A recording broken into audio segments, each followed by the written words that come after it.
Hi, good afternoon. I almost said good morning, but I'm almost there. Good afternoon, everybody. As Sebastian was saying, my name is Ruth Kaneko. I'm one of the financial educators at BECU. I've been in the financial industry for about 15 years now, so love it. Get to do things like this, right? Bring free financial education to our members, our partner organizations, and our communities. So really excited to be here. I will just let you know that I'm getting a Zoom quit unexpectedly sign. So if I leave for a second and come back, that's probably why. But today I get to talk about one of my favorite topics, and that's all about this whole concept of budgeting, right? Now, I've done a similar kind of presentation with this group before. It was a while ago, but y'all are very smart. Y'all are very savvy. So I can't wait to get some interaction in terms of seeing how you all do your budgeting and do your spending plan and how you handle money, because I love getting feedback and kind of the interaction. So, like Sebastian was saying, if you have any questions, feel free to put those in the chat. I will get to those, and we'll kind of just have a talk this morning or this afternoon. So, real quick, again, you are probably here for the Mastering Your Money seminar, which is great. That is a practical guide to managing your spending.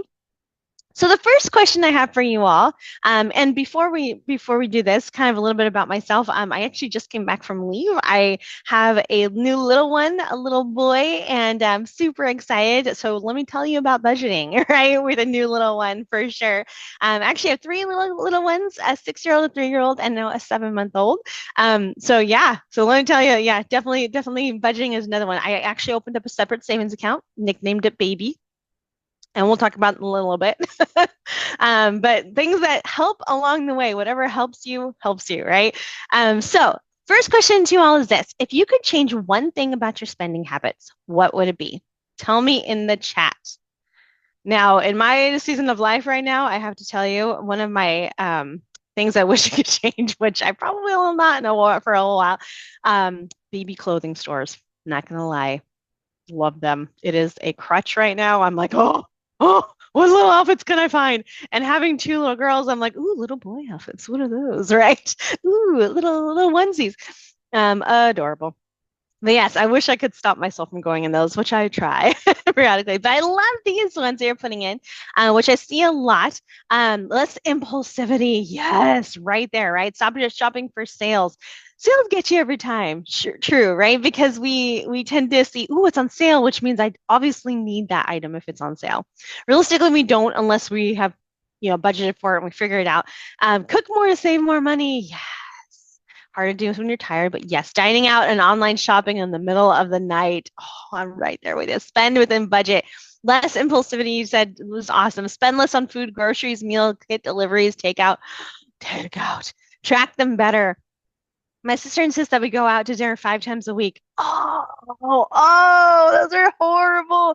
I have one of those siblings too. They're like, let's go out. Let's do this. I'm like, first of all, kids.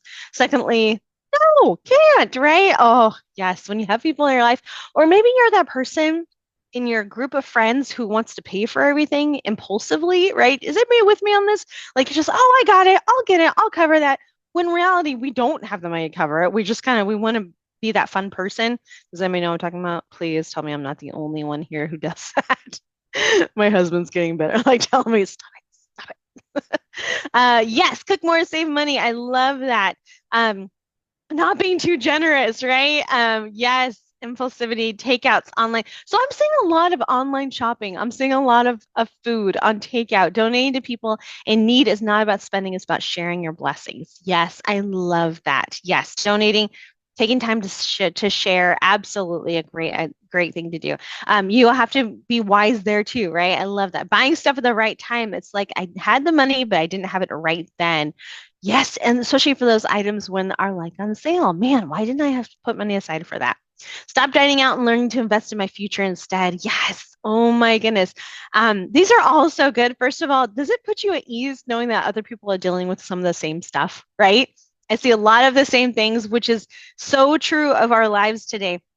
It's eating out. We're busy people. Y'all are busy people, right? You don't want to, sometimes you go home and you're exhausted. You want to be able to maybe get some food delivered, which is going to cost more than if you just made it. Yeah. So we're going to talk about that. We're going to talk about spending plans. We're going to talk about our spending habits, how to adjust those so that we can spend less and save more, right? So thank you for putting those in there. Appreciate your honesty. So let's kind of jump right into this. So what are we going to talk about? We're going to talk about what spending plan is. And most of you, maybe this may be some review. Maybe hopefully I get some tips on this. We're going to talk about money management strategies, creating that spending plan, of course, and then we're going to talk about some budget busters and how to really avoid those things.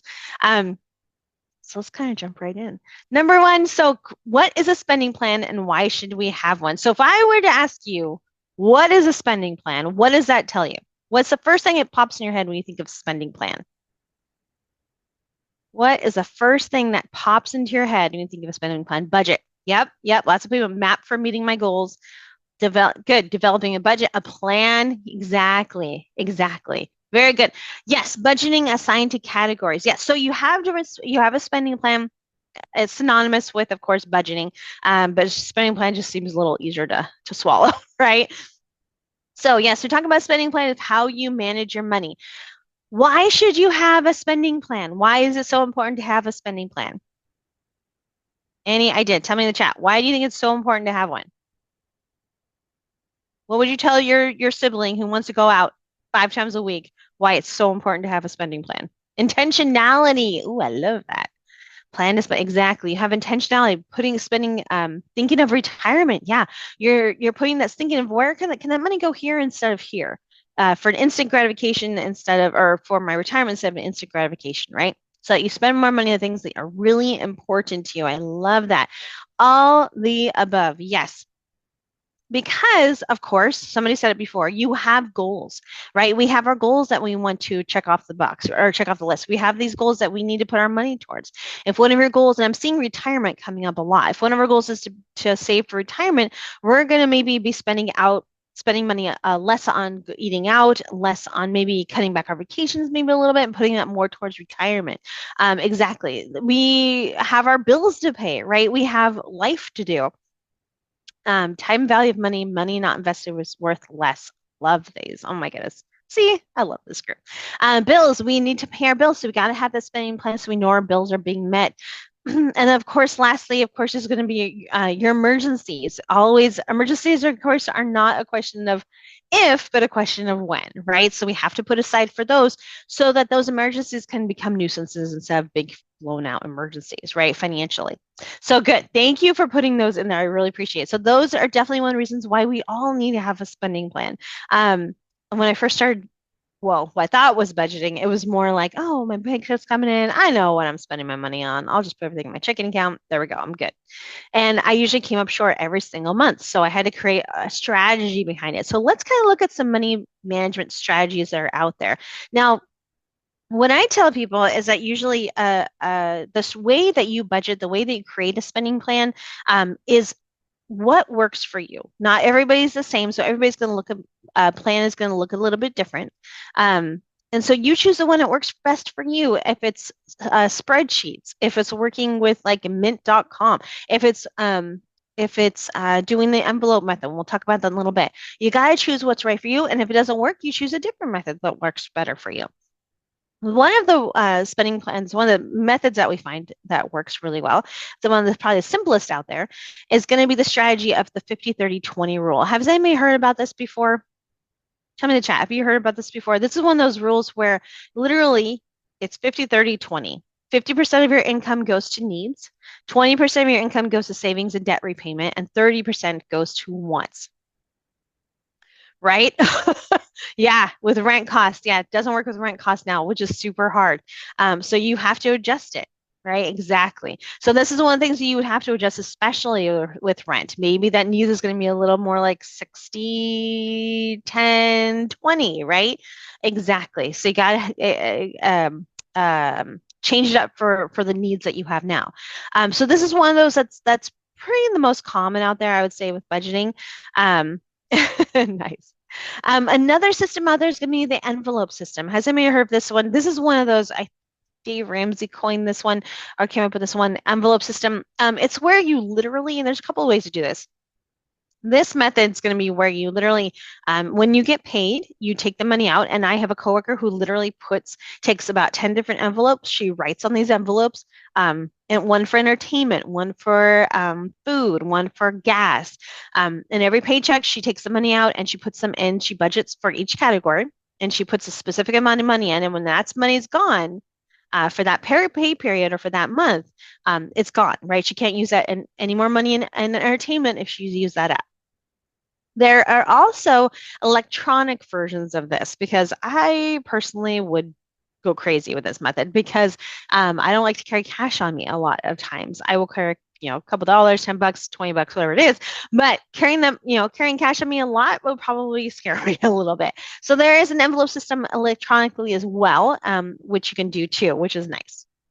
Another method is going to be something called the zero-based budget. And this is one of those ones where a coworker was teaching this class one time, and she was teaching this about this method specifically. And it's really kind of cool because it kind of tells you exactly where your money's going. You have to look at your budget and think, okay, I've tallied my savings, put money into my things, and I have tallied my money out to zero, right? So I know exactly where my money's going. If I had $50 left over in my budget after I've spent everything, then I would find something to do with that $50. Should I put it in my savings? Should I put it towards my debt? Should I put it in my retirement fund? Where should I put it? So this is another one as well. It's basically exactly assigning every dollar a job, which is great. Again, my coworker is teaching this one, and I went to this exact same class the next week, and it was a college student, and he looked at us and he said, I tried that zero-based budget after you were talking about it, and I actually really liked it, and it actually worked for me. And he was telling me how he kind of went through his budget and did a zero-based thing, so he knew exactly how much he had to spend. So this is what a cool method because it, again, assigns every dollar a job. All right. But as I was saying, you want to find the method that works for you. If you go on your phone net right now and you go into your Apple, Google Shop or App Store, you're going to find, and you type in the word budgeting, you're going to find a plethora of budgeting apps that pop up. Lots of people want to sell you a budget, right? How to do a budget. And there's lots of great ones out there. You just have to find the one that works for you if that's the method you're going to go to. There's lots of ways to budget via your phone, pen and paper. My other coworker still uses the pen and paper method. I kind of like that sometimes. Sometimes I'm like, okay, can I afford to do this? Is this going to be okay to spend this money in this area? But what other strategies have you heard about? Tell me in the chat. Are there any other strategies besides like the 50-30-20 rule? Yes, thank you. I still do pen and paper. I love it. I totally do old school too. I think it works for me. And some people are like, what? You still have pen and paper? Hey, if it works for you, it works for you, right? Anybody else? What other methods have you heard about out there? And which ones do you use? Tell me what budgeting method do you use right now? Or maybe what have you tried in the past? Mm-hmm. I used Mint for like 10 years and they discontinued it for a few months ago. Yep. I didn't realize they discontinued it actually. Thank you for letting me know. Yes, mint.com, lots of people, multiple savings accounts. Oh, I love that. I tried a spreadsheet. I always go over it. Yes, a wish and a prayer. It is fantastic. That's fantastic. A wish and a prayer. That's oh my goodness. Yeah, I'm gonna coin that one. So when another person was just saying about multiple accounts, savings accounts, I actually do that. I love that. Um, I do pen and paper and I do the multiple savings accounts as well. And how I do that, I have a friend who buys silver bars because he thinks the dollars will not be worth much. Yep, I know people who do that too. They're buying silver and gold. Absolutely. For myself, I actually use different types of savings accounts. And with BZO, you can open up as many savings accounts as you want for free and checking accounts. And I actually opened up about you're gonna laugh at me, but I have about 10 different savings accounts and I nickname them all, right? So I nickname and I have one for car, I have one for home insurance, one for groceries, baby. I told you that before. What's another one? I have a whole bunch of them, right? And I nickname them. So every time you get paid, I have automatic transfers going into those accounts. So I know exactly how much I have to work with in each category. It's kind of like the envelope method. but for me, this is a system that works, right? So I can just see all of them in my online banking. And it works for me and it helps. And when I need to use that money in each account, I just transfer the money from that savings account into the checking account. Super helpful. I know again that envelopes does that for you, but I was kind of old school when I started it. So that helps me, and I know a lot of people do that as well. If you are just check with your financial institution, make sure that they don't charge you for those extra accounts, just in case. Ooh, digital opportunity saves, factoring infrequent expenses, projected pet expenses. Yes.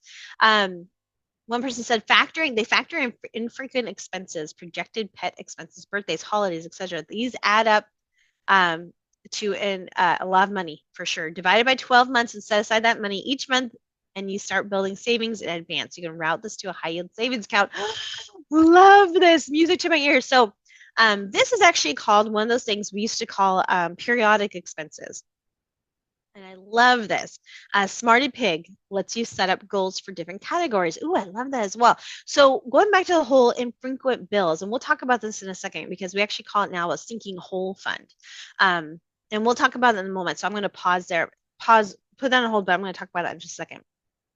Nice. So when we could think about a spending plan, again, there's lots of things we want to do when we create a spending plan, but there's mainly three kind of factors that you want to really focus on. And the first one, of course, is going to be earn, save. Earn, save, and spend are going to be the three kind of buckets, right? The first one, earn, is going to be, of course, calculating your income anytime you set up your spending plan. And when you calculate your income, you may think, of course, I know my income, but you may not. Maybe you have a side gig. Maybe you ride for or drive for DoorDash. Maybe you are selling clothes that you have every month, right? You figure out how much you have. If you typically with a budget, I would always say when you have a budget, maybe revisiting it at least like once every 3 months just to make sure nothing's changed because life happens. Maybe you're going to move, you got a new job, you're going to have a baby, whatever. You're going to buy a new dog, right? Buy a puppy. And things are going to change in your life. So I would always say maybe revisiting your budget every 3 months just to give you an idea of, okay, has this changed? Do I need to recalculate my budget to fit my needs? So calculating your income, of course, is the first step when creating a spending plan. And then you also want to think about what your savings goal is. Now, everybody in this room has probably a savings goal. But the first thing I would tell you to do, of course, is save before you spend. And you may be thinking, wait, I need to pay my bills. How am I going to do that? The first thing I would always again say is pay yourself first, mainly because A, you're worth it. You work hard for your money and you need to start putting aside money first because what happens when we try to put money into savings after we pay our bills? Does that ever work? Tell me in the chat if that ever works to save your money after you pay your bills. Typically, no, I love that. Nope, right? People know, it doesn't work. Because why doesn't it work? Because we have spent our money on our bills, which we're supposed to do. But we will find something to do with this extra money that we have, or maybe we will spend too much in a category. So paying yourself first, figuring out how much you can, budgeting how much you can put it towards savings to be able to meet your savings goals and your bills. That is what is priority. So paying yourself first is very smart, very, very first thing you should be doing. I always recommend doing like automatic transfers, setting up your money as soon as you get paid that the money goes into your savings, calculate how much you can do and then put that money in right in your savings right away. Because what are some saving goals that we have? Maybe it's going on vacation, right? Maybe it's just savings for things like retirement, emergencies. Maybe you're saving for a house, things like this. And maybe one of your goals is, let's say one of your big goals is that you want to take a vacation, right? You are at the time where you're thinking, I haven't been on vacation in 10 years. I gotta go. I gotta go. I don't even care where it is. I just gotta get out of town, right? And maybe you're thinking, okay, if I take maybe a long weekend and I want to save $3,000 to go on this vacation. And let's say you think, okay, $3,000, I want to take a vacation in about 8 months. So 8 months or 3,000 divided by 8, I have to save $375 a month to be able to afford this vacation. So one of the biggest unfortunate things that we do is we put our vacations on our credit cards. Why is this probably not a great idea that we put our vacations and we buy our vacations and get ourselves into debt on credit cards? Because typically, when we buy our vacation on credit cards, we have wind up paying for that vacation 3, 4, 5 years later after the memories are gone, right? Of that vacation, and then we have to repay it. So instead of doing that, let's say we do this, we save up for this vacation, $375 a month, and it takes about that much time to save up for it, right? So again, calculating, figuring out this is my goal right now. How much do I need to save to meet that goal? If it's retirement, if it's buying a house, setting aside down payment, if it's setting aside money for a vacation, whatever it is. But what are some of your financial goals?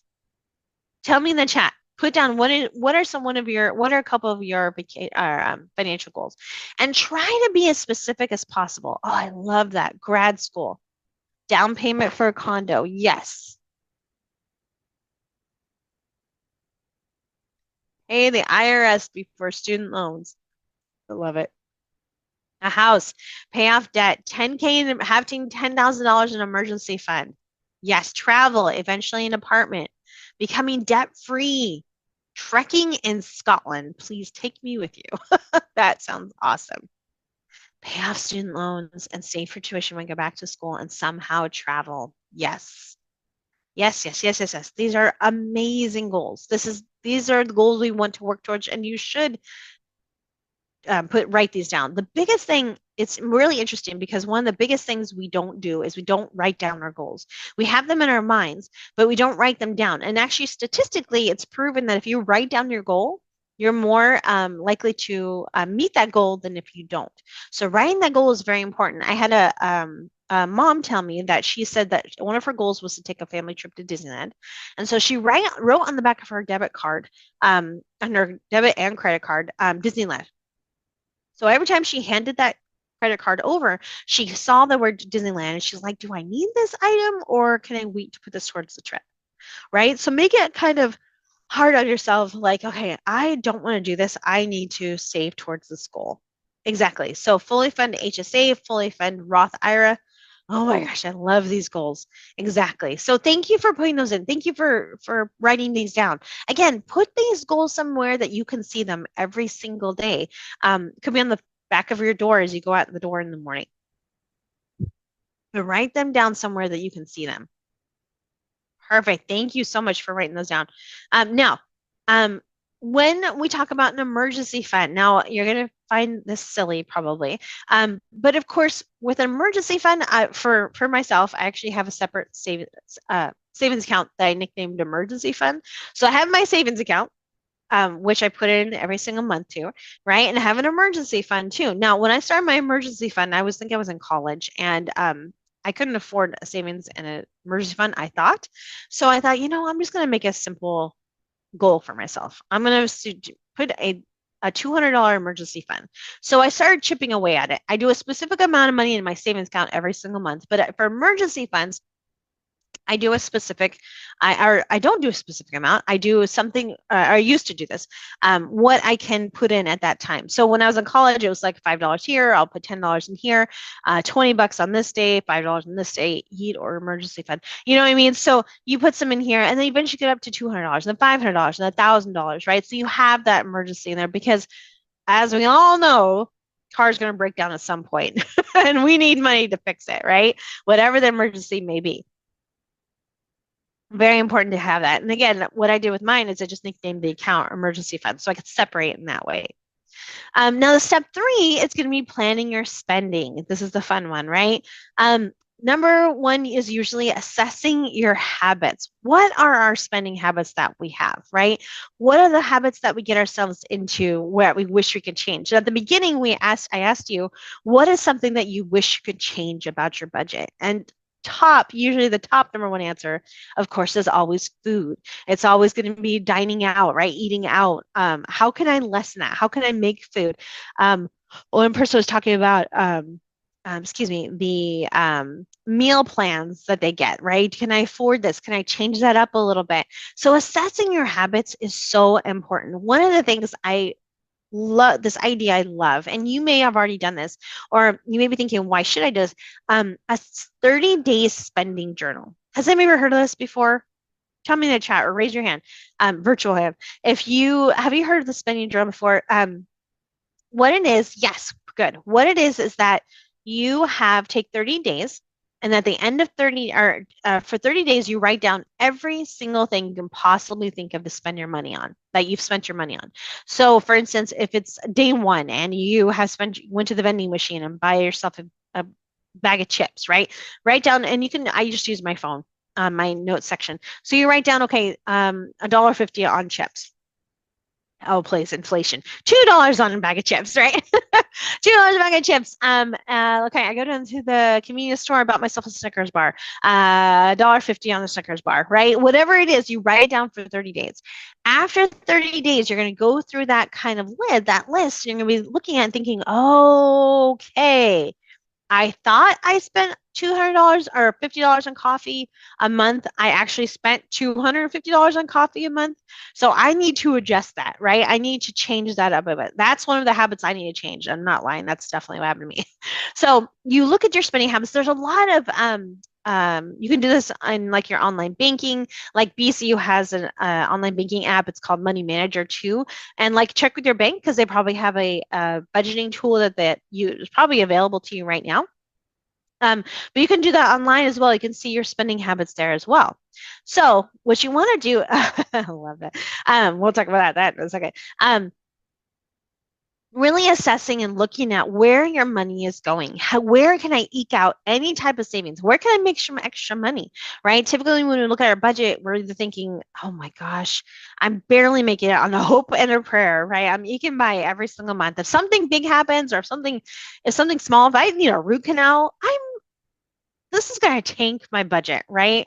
It's always teeth or cars. If I need like if I break my toe, something happens, I got to pay for my co-payment, my emergency, something happened, I got to pay for this, and there goes my budget. So having that backup fund, and we'll talk about that a little bit too, but really assessing your habits is really key to your spending because it's going to help you to really narrow down and hone in your skills of that budgeting and saying, okay, this is where I want my money to go instead of this is where my money goes, right? Does that make sense? So when we're using budgeting tools out there, again, like we were saying, there's lots of planners. You could do like a pencil and paper planner, digital planners out there, of course, things like this. Some people are saying they love spreadsheets, which are great. And of course, there are digital methods. Like this is the envelopes. This is the BEC's one, but this is different envelopes. You can put different categories in, right? Like for the gas, groceries, eating out. So it gives you a good idea of, again, where your money's going. Now, which planner format do you all typically use? And most of you, some of you said pencil and paper, some of you said digital. We kind of already talked about that, so don't worry about this one. But typically, when we're talking about spending, we want to really talk about I'm sorry, let me go back. When we look at our like 30-day spending journal and you look at your spending habits of this is where my money's going. These are my fixed bills and these are my variable expenses. So these are your two different types of expenses, fixed and variable, of course. Now, fixed expenses are going to be things, of course, like your mortgage, your cell phone bill. Things are not going to change um, frequently every single month. But you also have your variable expenses. You have things like your electric bill, your groceries, your entertainment. Which expense is probably the hardest to budget for? Tell me in the chat. Which one is probably your hardest to budget for? It's give me your fixed or your variable. Variable, right? Entertainment, variable, absolutely, because they're not as predictable, of course, as your fixed. So my question to you is, if our variable expenses are the tricky ones, those get us into trouble, right? Like the entertainment ones. I want to go see a movie, right? Or I want to go to a concert. Not because I have a little one, but I want to do my electric bill's going up this month because it's a winter time. How can we make our variable expenses more like fixed expenses so that we can make them more predictable? What is one way we could do that? What is a way we can make it easier on ourselves? Exactly. Yep. Car repairs, variable car repairs, health emergencies, property taxes vary. Yes. Nice. I love this. Emily, I think you talked about this before, is the expenses that you have track for a year, then divide it by 12. I love this. So what this person is doing is they are taking this bill, the variable bill, and they're making it a fixed bill.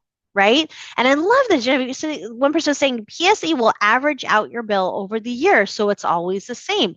I love this idea. So some companies will do this where instead of your electric bill being so high in the wintertime, they'll actually average it out so it will be the same every month, which is so nice. So there's less kind of anticipation of, oh my gosh, how much am I spending this much? Take a historic average for something like electricity. Yes. Um, uh, is it smart to pay home insurance if you paid off your house already? Depends on the type of home insurance you have. But if somebody falls on your property and breaks their arm, yeah, I would say you definitely need some type of insurance, and we can talk about that in a second for sure. Um, real quick, let me go back. Sorry, I said a question, but we'll talk about that in a second. But yes, so take those variable expenses and make them fixed. So for instance, like I was saying before, have an entertainment fund. So you have a specific amount you can pay, you can no, I'm not saying when you're budgeting, deprive yourself. That's one thing. I used to think having a budget was depriving myself. I can never have any fun if I have a budget. But the thing about having a spending plan in the budget is it actually allows you to have fun because you're allowing yourself a specific amount of money for that category. Again, for entertainment, give yourself a specific amount. So make it a fixed amount. This is how much I can spend on entertainment per month.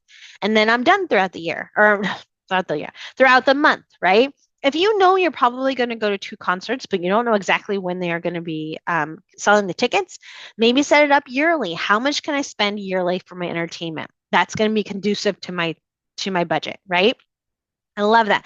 So one thing with variable expenses that this person pointed out, which I love this idea, is creating this thing called a sinking fund.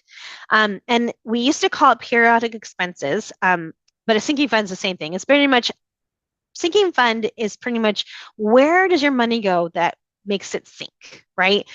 What are some items that you have every single year that you don't budget for that sinks your budget? Right? Can you think of things? And I know this person said a couple of them back there, but we used to call them periodic expenses because of this. Raise your virtual hands, card tabs, right there, right there. Yep, card tabs. We know we're going to have to pay our card tabs in June, whatever it is for you, right? But do we budget for those card tabs?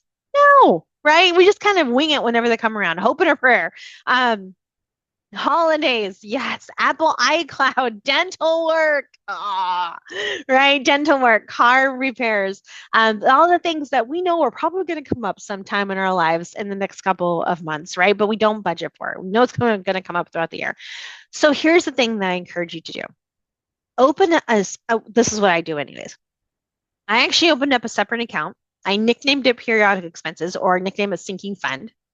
And what I do is you calculate all of these expenses that you have throughout the year that aren't monthly expenses or that are maybe some things that happen once per year, like your car tabs, your birthdays, right? Raise your virtual hand if you have a birthday, right? We all have a birthday. Raise your hand if you know somebody with a birthday, right? We know someone with a birthday. Raise your hand if you budget to buy that person a gift that we know who has a birthday. Honest, good, honest people. Hands are going down. Exactly. We don't typically budget for it because we just think our sister's birthday is coming around February. We know this every single year. It's not going to change, right? Her birthday's not going to come in June. But February, we think, oh, I forgot to buy her a gift. Oh, I got to buy her a gift. What are we going to do? So instead of doing that, figure out write down things like your car tabs. How much is that? Your birthdays are going to happen throughout the year. My family is huge on birthdays, huge on it. So what I have to do is I literally have to have a separate account called birthdays because if I don't, I have to keep putting money in there because I know that my birthdays are going to be huge. We do like a birthday breakfast, right? And then the birthday dinner. And we celebrate that person in a massive way. Holidays, car tabs, birthdays. What else is in there? Oh, haircuts, right? Get our hair done. Dental work, things like this. I actually opened up a separate account and nicknamed it dental work, just to let you know. But so you get all of those sinking exam or those periodic expenses and you total them up and you figure out, okay, I need to put aside $5,000 a year to be able to afford my car tabs, my holiday fund, everything like that, to be able to pay for these expenses that don't come up, maybe come up twice a year. So I got to come up with $5,000. Deep breath. You don't have to come up with $5,000 all at once because that would be ridiculous, right? So you take that amount and like the person was saying, you divide it by 12. And now you think, okay, $5,000, I need to come up with $400 a month to be able to afford those periodic expenses. So do you see why budgets fail? That's one of the number one reasons why budgets fail in the US because we don't put aside for our periodic expenses or a sinking. We don't have a sinking fund for those kind of expenses. So help yourself out, do yourself a favor, and figure out how much you spend typically a year on those once a year purchases, right? And then divide it by 12 and figure out, okay, this is how much I need to set aside to make those purchases a reality. So they don't, those purchases, those birthday purchases, those holiday funds purchases don't affect my main budget. Does that make sense? Let me know if you need more clarification on that. But yeah, so recurring subscriptions, things like that, absolutely. A new phone, totally. So some examples of sinking funds we were talking about are, again, like card tabs, yearly subscriptions. Yes, one person put in insurance, vacation, gifts, home repair. These are all things that you're going to find in your sinking that you need to set aside for in that sinking fund expense. Where should you keep your sinking fund? Again, I personally I have all my savings accounts and I have a periodic expense checking account. I actually opened up a separate checking account for that. So every month I put money, you automatic transfer when you get paid, you put money into that periodic expense checking account. So you can actually, so my coworker turned me on to this. She actually has a regular checking account and she has a separate checking account for her periodic expenses. She named that checking account periodic expenses, and she actually got a separate debit card for that account. And she wrote on the back of that debit card periodic expense. So when her son's birthday comes around, which credit card or which debit card is she going to pull out? Her traditional debit card, or, I'm sorry, her traditional checking account for a debit card, or her periodic expense debit card? Her periodic expense, right? She's going to pull that one out. She's going to use it because she has the money set aside for his birthday on that one. I love this. I have two other accounts, the main with other banks that I have small monthly transfers to. I love that. That is one of those things where it's so helpful. You may be that person, and I am that person where sometimes it's hard to save, right? Sometimes it's hard, it's easy to tap into our savings account, and sometimes you need to make it again harder on yourself. Open up a savings account, some other financial institution. Do not like maybe it's on the other side of town, try to forget about it. And so you're saving that money. And so you don't get an ATM card with that account. So you can't pull the money out. So you actually have to drive over there, maybe 30 minutes out of town, and you have to get your money, right? Make it a little hard on yourself to save for sure. And then again, with your sinking fund, have that automatic transfer set up so that money goes right into that periodic expense account. So again, you have that money set aside for those expenses. So it doesn't become surprise expenses anymore. And it actually saves you a lot of stress. Let me tell you, it's a lot easier. And then, of course, what you do is when again you have your income, you have your expenses, and then again you're basically again what you're doing is you're tracking your expenses. And what you want to do again is I would say revisit that budget, revisit those expenses every 3 months just to make sure that there's nothing you can cut back on, nothing you can change up a little bit. Maybe your subscription for this is done or you want to cut it out. Then you can put that money somewhere else that was going towards that subscription. Oh, I love that. Needs. So the question was, would you take that money from needs or wants for the sinking fund? I would say needs because they're needs, right? But sorry, let me back up a little bit. It could be some wants as well. So you may actually pull a little bit from, you may need to pull a little bit from your wants and a little bit from your needs, right? Want, it may be a haircut. It may be a vacation. So maybe from the wants, maybe from the needs, it could be things like some other things that you're pulling it from. So that's up to you about where you pull it from, just depending on the category. So good question. All right, so real quick, here's some keys for cutting back. And this is there's a couple of things maybe hit home in just a little bit, but here's keys for cutting back. Focus on your goals. Your goals are really what's going to propel and set up your budget, right? So focus on the goals. If it's to buy a home, get out of debt, pay off your student loans, save for retirement, whatever it is, focus on what those are first, because if you have that in your mind at the beginning, then it's going to fall into place. But if you don't keep track of it, you keep your goals at the forefront of your mind, Your money's going to go wherever it wants to, right? So keep your goals in mind, and coming up with ideas of, okay, how can I maybe can I cut down my expenses? There are a couple of things a lot of people say is that if you need more money, you either try to increase your income or decrease your spending. Well, a lot of us, it tends to be maybe a little easier to try to decrease our spending than increasing our income, right? Like getting a side hustle or driving for Uber, whatever it is. And typically decreasing your spending is one of those things that tends to be a little easier for us. I know that one person was saying cutting back on Prime. So one of the things that helped me a lot, and I know it's going to hurt everybody, I'm so sorry. But one of the things that helped me a lot was delinking my debit cards from certain online merchants. And y'all know what I'm talking about because I sitting on the couch one day and I was, scrolling through my, okay, of course, Amazon. You're scrolling through your Amazon wish list or lists, and you're like, oh, it's a cold day out, and I found these wool socks, right? And I thought they were beautiful, and I was like, ooh, I need a $20 pair of wool socks. Oh yeah, absolutely. I need to put that in my, I add that item, and all of a sudden I went to go press, you go to press your buy now thing, and all of a sudden you're like, wait, I just deleted my debit card. I Now I know for myself, I am just lazy enough that if my purse is like I'm sitting on the couch and my purse is hanging on the door and it's 9 o'clock at night and I've settled all the kids are asleep, I am just lazy enough that I am not going to walk over to my purse that's hanging on the door, get my debit card out of my wallet, put the little digits in, and then purchase item. I'm going to go to myself, do I really need those? Oh, forget it. I'm not going to do it. I don't need the socks. I got plenty of socks. We're fine, right? I don't need those.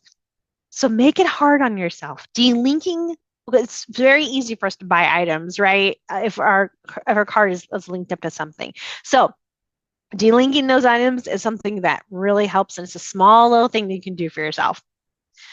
So here's another idea. What are some creative ideas do you have for cutting back on expenses? What are some things that you do? And I know we've already talked about some of them, but go ahead and tell me in the chat. What are some things that you do to cut back on expenses? Stay out of stores. Yes. Shop at the Goodwill. Yes. Shop at places you know that you can find some good deals. There's this gentleman that came to one of our webinars, and he said that he actually used to put a ticker on his phone. For every 3 months, he would call up his car insurance provider and his cell phone provider. Oh, I like that. Don't carry a credit card. Yes. And he would call them up every 3 months and say, hey, are there any deals that I can take advantage of? Right. And he said it was about 20% of the time they said, or 80% of the time they said no. And then 20% of the time they actually said, yes, we do have a deal for you. And he said it saved him a little bit of money. So even doing things like that, putting tickers on your phone. Oh, I love this. Don't carry a credit card. Yes, right? You never know. Yeah, a lot of times we carry money on us that we tend to spend if we have it on us. So leave them at home. I'll leave things in the cart and come back later to see if you still want them. Does anybody remember layaway? My mom used to have a layaway, and I used to think, oh, it takes so long to buy this. Now I'm thinking genius, right? Because she couldn't buy it, take the item home until she paid it off in increments. Discount movies on Tuesdays. I just found out about those with kids for the summer. I love that. Focus on free hobbies, staying active. Oh, cancel any sort of streaming services you haven't watched in a month. Do you remember those days? What was it, 5, 10 years ago that we were like, I'm getting rid of cable. I just saved myself tons of money. Add in the 10 different streaming services that charge us $12 a month or more, and we just pay the exact same amount for our cable, right? We thought we were so good, and then we bought like all these streaming services that we usually don't watch, but we have them just in case, right? Exactly. Most museums have free admission day once a month. Oh, love it. Lots of free activities, exploring new areas. Yes. Use what I actually have, making coffee at home, fun with friends, family. You can take turns. A friend of mine loves board games. She says that her and her family just do board games once a month or once a week, and they love it. They all come together. Discount moves on Tuesdays. Ooh, I'm getting some good ideas here. Make homemade gifts. Yes. Energy efficient home appliances. Oh my goodness. Love this. first Thursday of each month in Seattle is for the free museums, free passes from the library for the zoo aquarium. What? I need to check this out. Tell me more a little bit. Taking public transportations of Lyft or Uber, which costs an arm and a leg sometimes. No pun intended, but yes. Install solar panels, right? If that is something that is helps you with your bills, if it's going to be, purchasing the solar panels, if it's going to be more cost effective, absolutely. Um, Love that. Limit, reduce. Also check your financial institution because they have discounts there as well. Lots of places have discounts that you may not know about. Grocery stores, some grocery stores have discounts that you can take advantage of for advantage of. For instance, I think at Wajimaya, Fridays is student day or senior citizen day, one of those. But I think it's student day. But like different grocery stores have different discount days as well. Use miles for travel. Yes. Oh my goodness, I love this group. You get so many great ideas. Yes, thank you for coming up with this. So there are lots of different ways to save money. We just have to be a little creative. And although it takes some energy, it makes a huge difference in the long run. Yes, there are a lot of places that have senior discounts if you're 50 or 55 or older. Yes. Yeah, check your ROI for the solar panels for sure. All right. Review regularly. Like we were saying before, smart idea to check your expenses regularly. Make sure that if you are, how much you are actually spending on things, so you can say, okay, this is how much my budget is right now. Has my line items for my expenses changed? Can I go look at your line items that you're paying for all these expenses that you have, and do a kind of a pulse check on them. Like I was saying, every 3 months, revisiting your budget and seeing, are you is your budget really being conducive for what for your living for what how you're really living right now? What your expenses are. So which of the following are you planning to try? So I know we're coming out on time. I know that was a lot of information. I know there was a couple questions in there about having classes for if we teach classes for kids. I will put my email up there, so you can definitely email me at any time. But I just want to get a quick pulse check about where you all are at. So, which of the following are you planning to try, or have you tried in the before, or are you trying now? The 50-30-20 rule, or as we figured out, the 60-30-10 rule. Envelopes, the zero-based budget, the 30-day spending journal, or maybe something else. Go ahead and tell me in the chat. Which one are you thinking about trying right now or have tried in the past? Nice. I'm excited to try the zero based on the envelopes plan. Yes, go for it. 30-day spending journal too. A lot of people are trying that. That's great. Definitely try that. Try it because if you never tried it before, it's going to give you such clarity because we always think, well, this is how much I think I spend, but it really shows you this is how much I actually spend on this category. Love that. Oh, I'm seeing lots of that. That's great. Envelopes, really great idea too. 60, 20, 10. Yes. I was doing zero base before. I just couldn't keep up with it without Mint. Yes. So try that. 30 Spenja. Awesome. I am so glad to hear this. Wonderful. Well, thank you so much, everybody, for hanging out with me. I hope you learned something today. But real quick, just something to leave you with. I want to talk about 4 budget busters and how to avoid them real fast, and then we'll end with these. So one of the things, of course, I was saying is holidays and celebrations. I don't know about you all, but that's one of the biggest things for me. Putting that money aside is huge. One of the things we found is that people spend on average $2,750 a year on celebrations and holidays. So putting money aside for that is very important. Other unplanned expenses you may have are pet expenses, emergencies, of course, late fees. Woo! Convenience buys, all that fun stuff, but especially coming up back to school things, especially with if you have little kids going back to school, and we're all doing our frantic shopping on Costco or at Amazon and Target today or wherever it is, buying those last minute school things that we have to buy, the hand sanitizer and the wipes and all this fun stuff and the erasers, 10 erasers that they're probably not going to use, but they're going to have them. So having back to school things, having those unrealistic line items, again, budgeting for those instead of making them variable, make them a fixed one so you can budget for them correctly, and so you don't have those unexpected expenses again. And like I said again, one of the cool things you could do is set tickers on your phone. Our phones have some great little things that they can do. Set tickers on your phone to say, this is, I'm going to check on these expenses like my auto insurance. Did you know that auto insurance, one of those biggest things that people pay so much more for that they don't need to, is auto insurance. There are lots of companies out there. Make them fight for your business, right? Put in that ticker and call them up. Say, hey, I have been with you guys for a while. What are some discounts that you can give me? We think that since we're with car insurance companies for a while, that they're automatically going to give us discounts, but ironically, they do not a lot of times. So call them up. Say, hey, I'm looking at switching, but I want to see what you can offer me. Do that. Advocate for yourself. That's the biggest advocate. Be the biggest advocate for yourself, especially when it comes to money, because this is, you again are worth it. You've spent a lot of time making the money that you have. So here's a couple different resources. Of course, BCU, this QR code will just go right to our BCU financial education section. We have a whole big section on financial education. We do what's called financial health checks if you're a BCU member. There's lots of different seminars and webinars that we give as well on things like credit and things like that, and debt. We also have a company that we partner with called Green Path. And Green Path is actually a credit counseling service that we've actually picked up the bill for our members to go through if they're having issues like with their credit and their debt, and then want to just have somebody to talk to about that and to go through like the credit reports. We also just launched the thing called Zogo.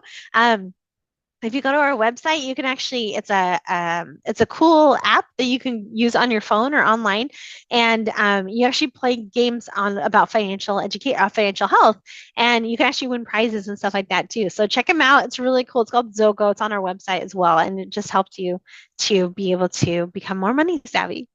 So if you wouldn't mind, I would love your feedback just to tell me how you liked this webinar, and I'm sure Sebastian's probably going to have a link or feedback as well for you all. But if you wouldn't mind doing this, my name is again Ruth Kaneko.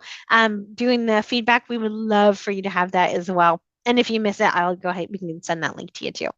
But I'm so glad this was helpful. Thank you so much again for inviting me, Sebastian, and for having me come. And I love talking about this. So feel free to email me at any time. There's my email address. If you have any questions at all about budgeting or any questions about any of the materials we just went over, let me know and we can get those answers for you too.